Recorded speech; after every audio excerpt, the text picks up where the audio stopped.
महाभारत का युद्ध आरंभ होने से पहले, जब धर्म और अधर्म के बीच सबसे बड़ा संग्राम होने वाला था, तब एक ऐसा योद्धा सामने आया जिसने अपनी शक्ति, ज्ञान और बलिदान से इतिहास में अपनी अमिट छाप छोड़ी। यह कहानी है बर्बरीक की, जिन्हें आज खाटू श्याम जी के नाम से पूजा जाता है। बर्बरीक महाबली, भीम के पौत्र और घटोत्कच के पुत्र थे। वह अपनी अद्वितीय शक्ति और वीरता के लिए जाने जाते थे। बर्बरीक को भगवान शिव से एक अनुपम वरदान मिला था, 3 अचूक बाण। ये बाण इतने शक्तिशाली थे कि वे एक ही बार में पूरे संसार को जीत सकते थे। इन बाणों को 3 बाणधारी के नाम से जाना जाता था। बर्बरीक ने प्रतिज्ञा की थी कि वह हमेशा हारने वाले पक्ष का साथ देंगे। उनके इस संकल्प ने ही महाभारत के युद्ध से पहले उनके भाग्य को मोड़ दिया। महाभारत का युद्ध आरंभ होने वाला था। सभी योद्धा कुरुक्षेत्र में एकत्रित हो रहे थे। तभी भगवान श्री कृष्ण ने देखा कि एक अज्ञात योद्धा अत्यंत बलशाली और दिव्य शक्तियों से युक्त युद्ध भूमि की ओर बढ़ रहा है। श्री कृष्ण ने उसे रोककर उसका परिचय पूछा। बर्बरीक ने विनम्रता से अपना परिचय दिया और बताया कि वह इस युद्ध में भाग लेने आए हैं। श्री कृष्ण ने उनकी वीरता और शक्ति के बारे में सुनकर उनकी परीक्षा लेने का निर्णय किया। श्री कृष्ण ने पास के एक पेड़ की ओर इशारा करते हुए कहा, इस पेड़ पर जितने भी पत्ते हैं उन्हें अपने बाण से छेद कर दिखाओ। बर्बरीक ने अपनी धनुष पर एक बाण चढ़ाया और भगवान श्री कृष्ण की आज्ञा का पालन करते हुए बाण को छोड़ दिया। वह बाण अद्भुत गति से पेड़ के हर पत्ते को छेदता गया। तभी श्री कृष्ण ने चुपके से एक पत्ता उठाया और उसे अपने पैर के नीचे छिपा लिया।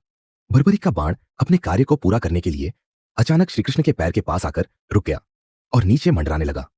श्री कृष्ण मुस्कुराते हुए बोले, यह बाण यहां क्यों रुका है? बर्बरीक ने विनम्रता से उत्तर दिया, हे प्रभु, एक पत्ता अभी आपके पैर के नीचे छिपा हुआ है।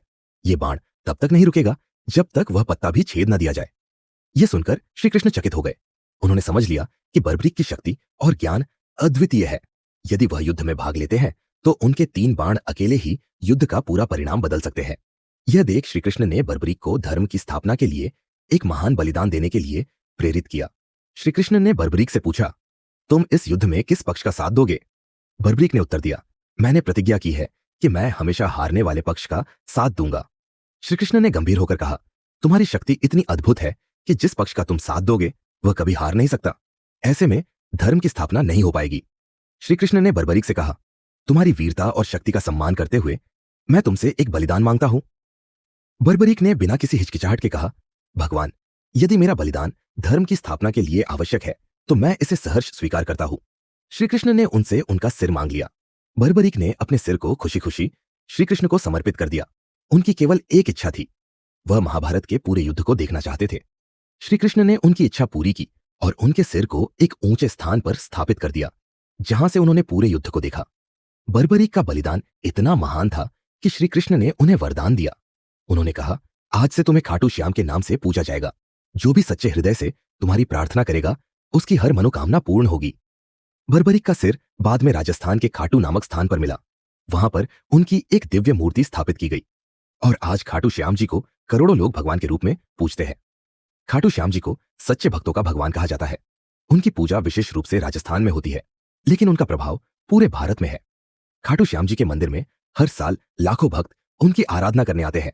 खाटू श्याम जी के भक्तों का विश्वास है कि वह हर कष्ट हरते हैं और अपने भक्तों की सभी इच्छाएं पूरी करते हैं। उनके बलिदान की कहानी हमें न केवल वीरता बल्कि त्याग और धर्म के प्रति समर्पण का संदेश देती है। बर्बरीक, जिनका नाम अब खाटू श्याम है, महाभारत के सबसे अनूठे पात्रों में से एक है। उनकी कहानी यह सिखाती है कि सच्चा योद्धा वह है जो धर्म के पक्ष में खड़ा हो और आवश्यकता पड़ने पर स्वयं को भी त्यागने के लिए तैयार हो। आज उनका नाम हर घर में श्रद्धा और भक्ति के साथ लिया जाता है।